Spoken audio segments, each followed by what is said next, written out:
press the bell icon on the YouTube app and never miss another update. Hello students, welcome back to your social science class. Today we are going to continue the chapter Social and Religious Reform Movements.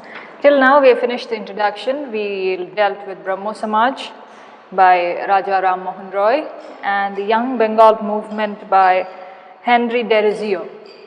So today, as I told you in the previous class, we are going to go into Arya Samaj and Prathana Samaj.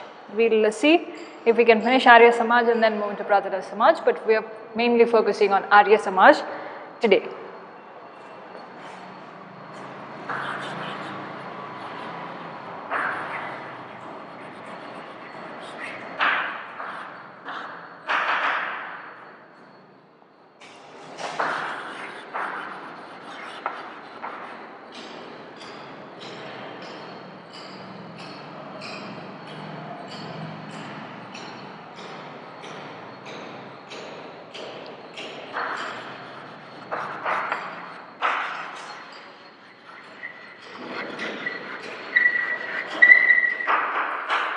Okay, Arya Samaj founded by Dayanand Saraswati, okay, Dayanand Saraswati, and he did that in the year 1857.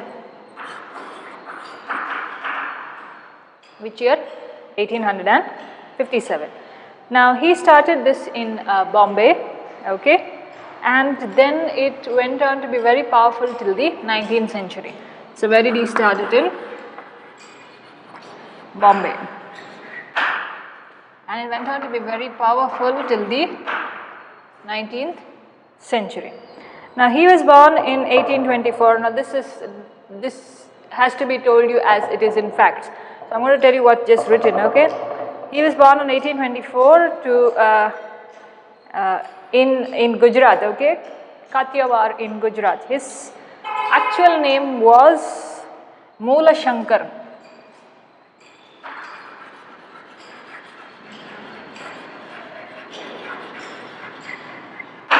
Okay, Moola Shankar was his actual name, and then it went on to change Dayananda Saraswati.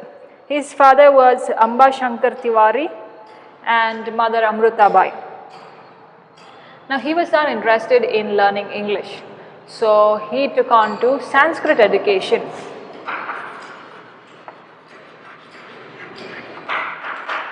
Okay, so this is how you pick important words and make it a smaller paragraph. So he was interested in Sanskrit education, okay. Now when he was 21 years of age, he left his house. He went away from his house and roamed all over the country. He went all over the country, okay.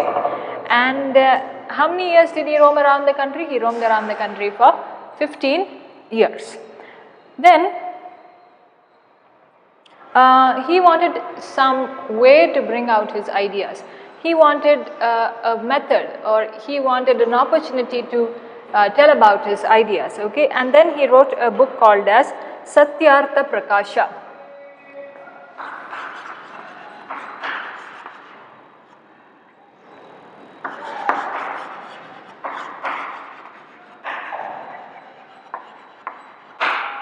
Okay, he wrote this book Satyartha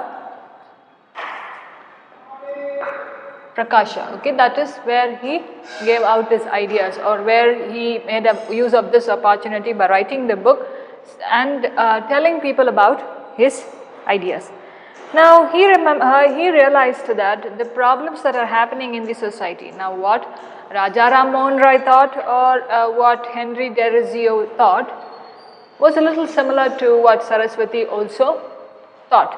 Now he understood that the difficulties or the maladies, the violence, or anything that is happening against which is not acceptable in the society, he said the only solution for this is in the Vedas, okay. The Vedas will correctly tell us what we have to do. Then because he said that Vedas are important, he declared and gave a slogan saying that back to Vedas. What did he give? He said back to Vedas. Now you may have heard this phrase, back to your roots. They say go back to your roots and find out, okay? Or we must go back to his roots and find out what is happening. So here Dayananda Saraswati, he realized that Vedas are important, and through Vedas we can get a solution to the problems of the society. So he said a slogan like saying that back to Vedas, okay? Now he was more of a Renaissance person than a Reformation person. Renaissance meaning rebirth, okay, revival. Because people, what was the rebirth here? Rebirth of the Vedas, the solutions adapted from the Vedas, the solutions to be taken from the Vedas, okay, than a Reformation person, because others were just trying to give certain importance to certain problems and then bring out certain laws or make certain things that are really important to the society. The two we have already dealt with.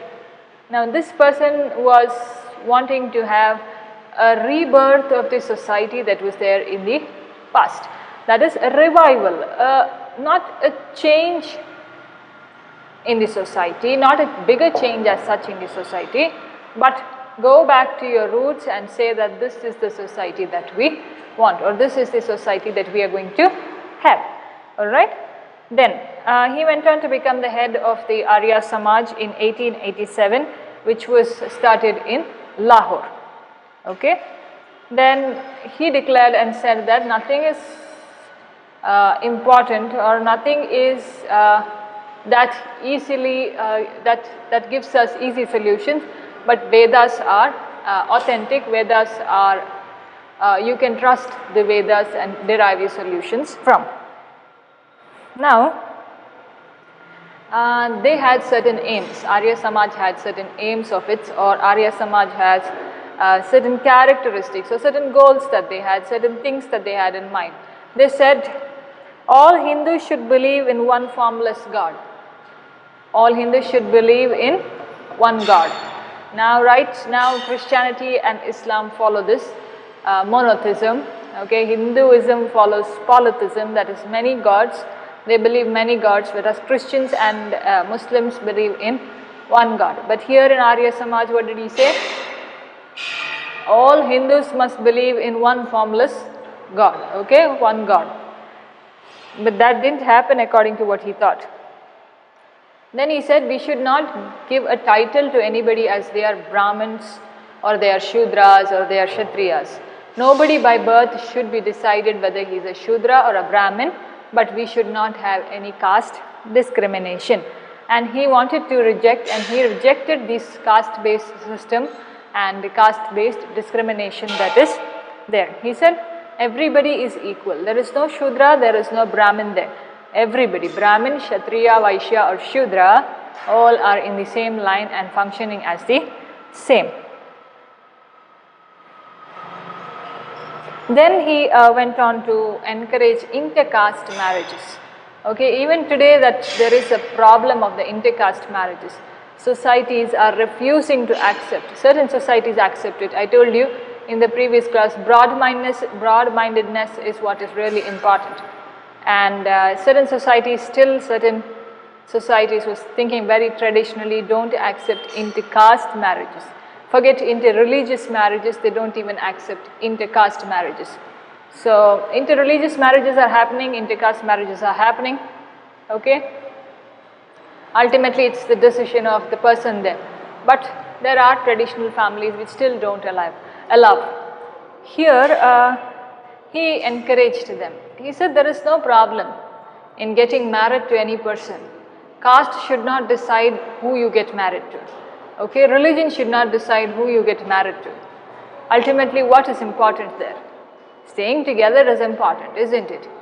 But our society has built up in such a way that one religious person should not go to the other religious person, okay, other religion, and they are converting people. So all these are statements that we often hear in the society.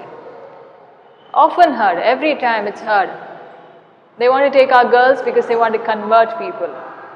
Have you, I don't know if you have heard, but there are statements like this, okay? But Dayanand Saraswati encouraged intercaste marriages. He said we shouldn't discriminate people on any basis. Rather, we must support them. We must help them in whatever way they can be. Then is rejection of polygamy and child marriage. What is rejection of polygamy and child marriage? Polygamy is marrying more than one person. Okay, suppose a person has 5 husbands or 5 wives, that's polygamy. Okay, monogamy is one husband, one wife. Okay, one spouse. Many spouses or many husbands and many wives is polygamy. He rejected polygamy. He said, be faithful to one person, be loyal to one person, and he also rejected child marriage. He was against child getting married. He was against children getting married, okay, a child getting married to anybody. That was not acceptable by him. Because after all, I have told you, you must give a thought on this, students. Now, in and around your houses, you may not be seeing it. Very rarely we get to see it, okay, that they get married. But sometimes it really hurts and really we feel pity on that person who's got married very early at a very young age when their development has not yet happened. Okay, I have seen certain 1 or 2 families, very traditional families, and no, I am not judging them, or rather I am not giving an opinion on them, but what my take on that incident was that they got their girl married very early, okay, right after her intermediate or right after her +1 and +2. So that struck me, and I started to question myself, as in to say, why have parents imposed this thought in the minds, saying that a girl is a burden, a daughter is a burden. So see, students, they at that time in the 18th and the 19th, they had thought this, and we are still thinking about it. So just see how much of progress have we done. All these are questions you must think, okay? If we don't think about this, we will also be following the herd and going. We should not be following the herd. We should not be accepting everything the society says. No, not like that. But we should know actually what is right in the society, what is wrong. And we should be very aware that we shouldn't get into the wrong side. Rather, always stand for truth and right. Okay? So, see, in that time, now that the girl's age is increased to 21 by the government, yet there are families who get their girls married at 18 and 19 also. Though not, if anybody complains against it, yes, you will be held responsible for it. But within the locality, they think who is going to ask or who is going to see it. Okay, consider child marriage itself. Because of lack of development, intellectual development. So think about this, okay. You may have known of your relatives, or you may have known of your people in your neighborhood. I have known of certain incidents where a person very much younger to me, very much younger to me, had nothing to say because her parents forced her, and that was the end of the story. Okay, no education, no self-development, no open-mindedness, and that is not acceptable. That is not at all acceptable. So Dayanand Saraswati at that time thought in the 18th and the 19th saying that this is not acceptable. But still today we are continuing it. We are going to continue it for the next decades to come also, until and unless that generation of people who think narrow-minded will perish. Okay. Then he said men and women are equal. See, he said at that time men and women are equal. Even today, what's happening? A woman shouldn't do this. She is not capable of doing that. She is not doing that. Women are confined to the kitchen. Rather, men cook better than women. If you have known, men cook better than women. just look around in your locality or in your house itself. If your fathers help your mothers, or if your anybody, a man's mothers helping your mothers, or your fathers helping their sisters, or whoever it is, okay? Grandfathers to your grandmothers. So, okay, this is progress that is needed inside the house, saying that share your responsibilities, divide them, not only a woman working in the kitchen. A woman can also work out, she can work inside the house. Rather, man can also do the same thing. He can work inside the house and he can work outside also. So there is a balance, that's a balance that is needed. And Dayanand Saraswati at that time said men and women are equal, but still we are, have you seen the weighing machine? The old and traditional way of weighing that is just going up and down. If you have to make a fine balance, you have to set it right. Okay, you have to put your grams and the weights right. If you don't put the weights right, it's still going up and down. Okay, so we are also making a balance between men and women in the society like this. Then, he said one should study the Vedas. Vedas are important, and through Vedas, I told you, Vedas, he said through Vedas you are getting the solution, and everybody must read the Vedas. Okay, and he also emphasized on reading sacred texts, okay, old ancient sacred texts, and he started to preach them. He started to give his understanding on it. Okay, then what was one of the important movements of the Arya Samaj was Shuddhi movement. Okay, Shuddhi movement was one of the important movements of the Arya Samaj. Now, this was one of the programs. Okay, Shuddhi movement was one of the important programs. Now, just like a government gives schemes, isn't it? Pradhan Mantri Yojana and Pradhan Mantri Krishi Yojana, whatever it is. Okay, I'm just giving an example. There are long names for it, but the Neel Kranti Mission. Okay, programs like that. Empowerment of women, empowerment of the girl child, skilled laborers, cottage industries. Okay. Similarly, Arya Samaj also brought out a program that is known as the Shuddhi movement. Now, in this Shuddhi movement, what they wanted to take or what they wanted to discuss was people were accepting the superstitious beliefs, okay, and they were deeply involved in dividing people according to their caste systems, deeply involved into people, dividing people into caste systems and believing in these superstitious beliefs, okay, and they had different beliefs towards other religions. So this was one of the topics that they wanted to discuss in this Shuddhi movement. Now, at that time, when people were dividing or having caste discrimination or believing in superstitious beliefs, Dayanand Saraswati, what did he do? He went back and read those Vedas. He read it once, he analyzed them, and then he reinterpreted it. That is, now see, sometimes you go to a movie, and when you come back, and if your friend asks, tell me the story or the movie, can you tell from the beginning till the end, can you tell exactly what is written or what you saw? No, right?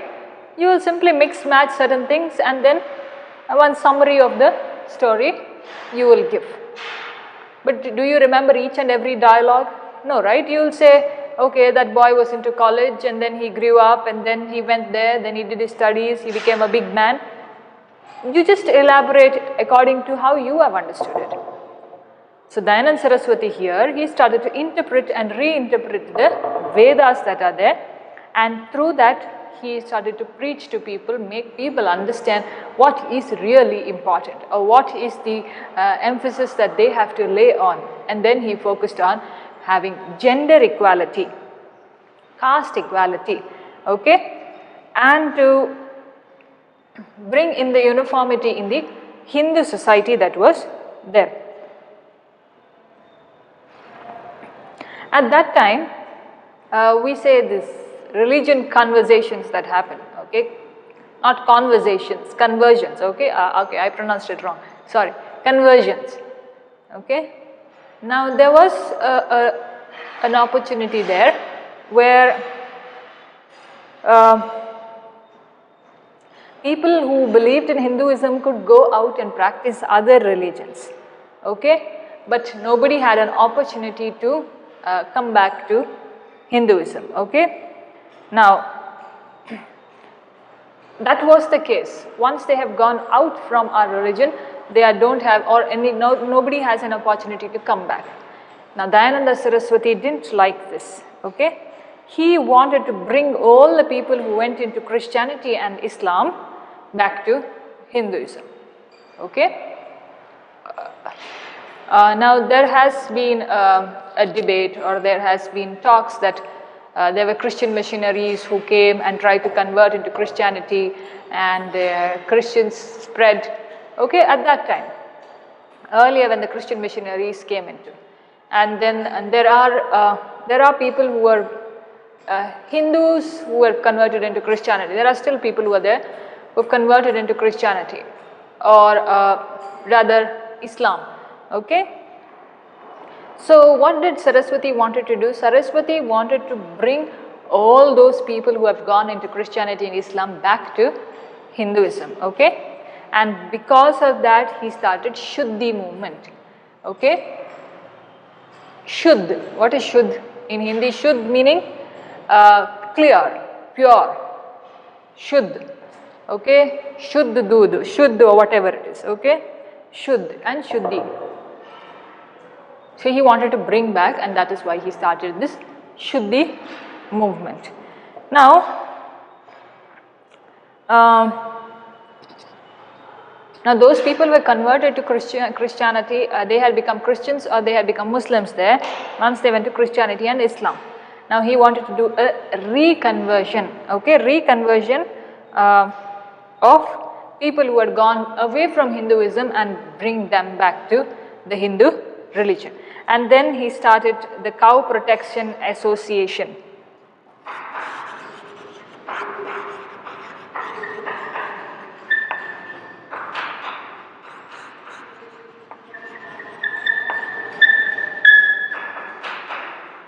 Okay, cow protection associations to protect the cows. So that's a belief, isn't it, that you worship the cow, and that is why at that time also they believed, even today they believe that still debates are going on, isn't it, as to cow being a sacred animal for the Hindus. So Cow Protection Association was brought out by Dayanand Saraswati. Then how many members did he have? He had 5 lakh members by 1921. Then after he died, Dayananda Anglo-Vedic College was started. Anglo is not outside, Anglo is foreign. Vedic because he believed in the Vedas. So which college was started? Dayananda Anglo-Vedic College was started in 1886. After that, in Haridwara, Gurukula Vidyalaya, Gurukula, what's Gurukula system? Okay, you have your teacher there, you sit around in the nature, and that's a nice way, isn't it? Nice way to sit. Gurukul systems are not found. Gurukula system is not found now because we have our classrooms. But I had the experience of having it not exactly as what happened there, but when I was studying Sanskrit, our teacher, my Sanskrit teacher, she used to make us sit out in the nature. There was a temple there in our school, and behind the school there was the river flowing. Okay, so there was a pleasant atmosphere behind the campus behind the building, inside the campus. So she used to make us sit for the Sanskrit class, and that was a different environment. Not though exactly as what happened in the Gurukula system, but as we were studying that language, we believed that we should follow it, and she believed, our teacher believed, and that is why our teacher gave us that experience. And that is a beautiful experience in my higher primary years, okay, higher primary to high school years. That was a really beautiful experience. Sitting outside, she teaching us, she is also sitting with us, and she teaching us in and around. For all our students were sitting in a circle. Okay, so in that, in just like Dayanand the Anglo-Vedic College, the Gurukula Vidyalaya was also started in Haridwara. Okay, then there was one other leader, Lala Lajpat Rai. He was a leader for the Indian freedom movement. As he was a leader for the Indian freedom movement, he was also influenced by what Dayananda Saraswati said and the exact principles or aims or goals of the Arya Samaj. Okay. So now in this, what I want you to do is write according to the chronological order. Okay, according to the dates properly. Now here and there it is given. You see first 1875, then first is 1824 that he was born. So you go it in order, 1824, then I think it is 1875, 1877, okay, 1886, then 1921. Okay, so these are the 5 dates you have to remember here. They have given it upside down, but you make an order when you are writing so that you can go in order and understand. Otherwise, you will forget. Alright. So this was Arya Samaj. We'll study a little of Prathana Samaj and then we'll see how you can finish it.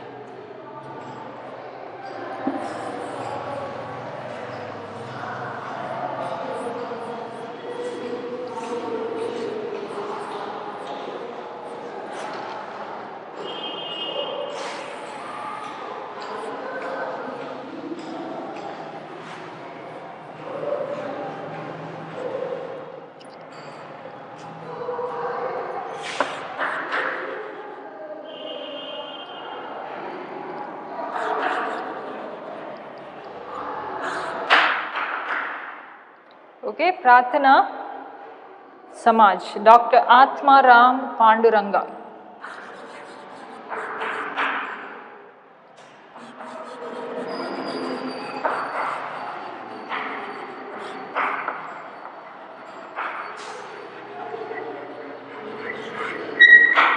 Okay, Prathana Samaj. That is Dr. Atma Ram Panduranga in 1867 at Bombay.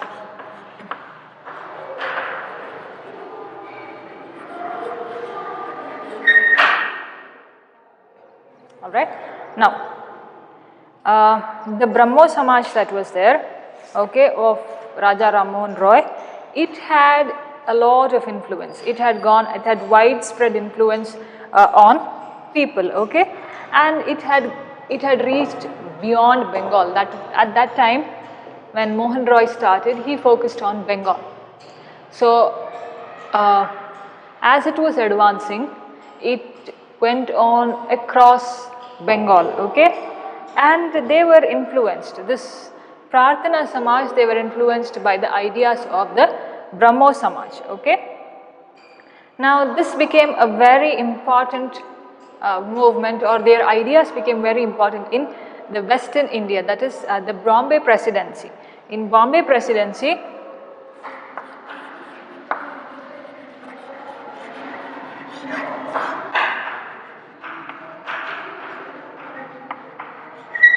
the ideas of the Brahmo Samaj were becoming very relevant or widespread in that time. At that time, Prathana Samaj was founded by Dr. Atma Ram Panduranga in 1867 at Bombay. Now, why didn't he want to,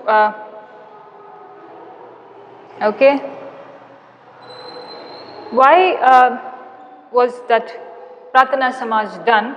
In order to focus on women and lower caste groups. Okay, they wanted to focus or bring out a change for women and people of lower caste.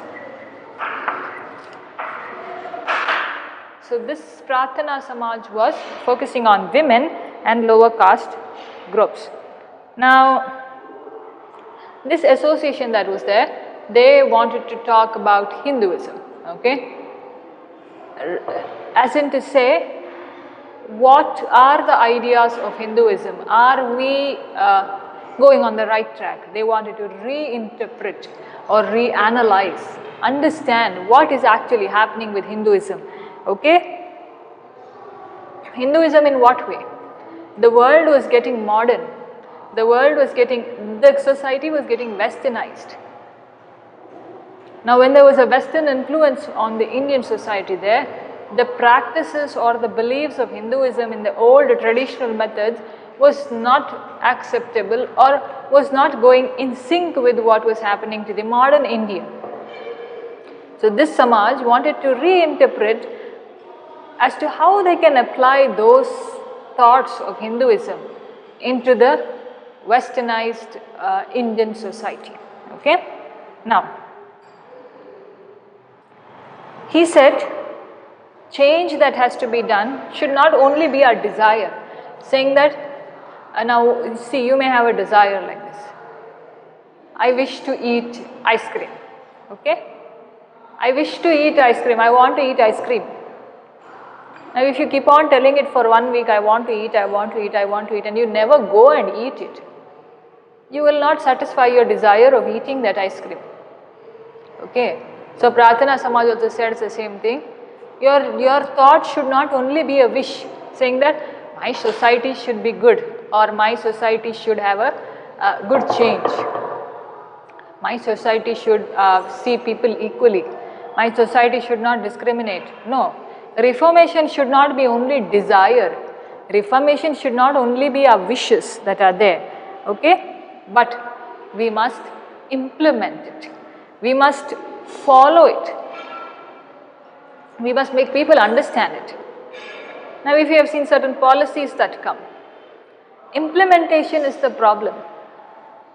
Talking, discussions are not a problem. When it comes to the final stage of execution and implementation, there we lack. Okay? So here also he says the same thing, saying that it should not be a desire that is there, I should see a change in the society. But I should make it happen and it should be implemented, it should happen. Then, there were a lot of programs for women, and women were started to get educated, okay, education programs for women, rehabilitation of poor people, that is, those poor people who didn't have any good shelter houses, or shelter place to stay, okay, they didn't have any source of helping themselves, they were rehabilitated or taken from that place and put in a good place. Now, who are the other leaders among this was Justice Mahadeva Govinda Ranade, okay, R.G. Bhandarkar and N.G. Chandravarkar. Okay. Now, Justice Ranade wanted to take on this role, and because of he had a lot of influence on this Samaj, okay, and because of his leadership, it went on for a greater place. Now it's always like that. If the leader is right, the entire team will be the best. So who you choose as the leader is very, very important. Okay, that one person can have an influence on everything. Now if the boss of the company is not fine, his employees also will not be fine. The boss has to have a vision. Any person who is a leader, a politician or anybody who is going to take on a role as a leader, heading something, that person should have a vision. That person should be very clear. He should know how to delegate his jobs. If he is only controlling everything, no, that's not going to happen. Okay, so Justice Ranade, his leadership was very nice, and because of his influence of his leadership, it went on to spread it to a very wider area. Then they did legal interventions, that is, through law they wanted to bring in certain laws, and they wanted to stop child marriages, and they encouraged widow remarriages. See, just a question to your thoughts, students, just a question to your brain. If they at that time could think of widow remarriage, stopping child marriage, women education, okay, stopping sati system. Sati is not there now, it's forget. Sati is not there. But educating women, stopping child marriage, widow remarriage, intercaste marriages. If they can think at that time, why can't we think today? Why can't we accept it today? What is lacking between us? What is lacking in us? Why are we not able to accept widow remarriages or intercaste marriages? They were so open-minded then. But we are becoming very narrow and narrow as the day goes. But only showing out that we are open-minded, isn't it? I'm talking about the entire population on an overview. It's a general assumption. Not pinpointing at a person, yeah? But a general overview of assumptions. You have various experiences with different people, isn't it? It may be within your family or outside your family or in your neighborhood. There are various different categories of people. All are needed. And if they are not there, there's no enjoyment in life. But we must give this thought. If they can think at that time, why can't we think about all this now? Though it's acceptable in big cities, yes. Still in big cities, if you go, there are people who are still conservative thoughts and traditional ways of thinking it. So these they focused on encouraging widow remarriages, stopping child marriage, and they wanted to go through it legally. They wanted to do through certain laws. And then when he wanted to do it, he went on to take the help of the British government. The British were ruling, isn't it? So when he wanted to bring this reformation, he went on to sought the help of the British. So I think we can stop at this, students, Arya Samaj and Prathana Samaj, okay? In the next class, we will move on to Satyashodak Samaj and Aligarh Reformation movement, and then we will move ahead to Ramakrishna mission. Okay, there's a lot to do. We'll go slowly. We have Satyashodak, Aligarh, Ramakrishna, Theosophical Society, Sri Narayan Dharma Yogam, and Perrier. We have a lot to finish, but we'll go slowly. We'll make it easy for you, okay? Alright, students, thank you very much for listening. I shall meet you soon in the coming class.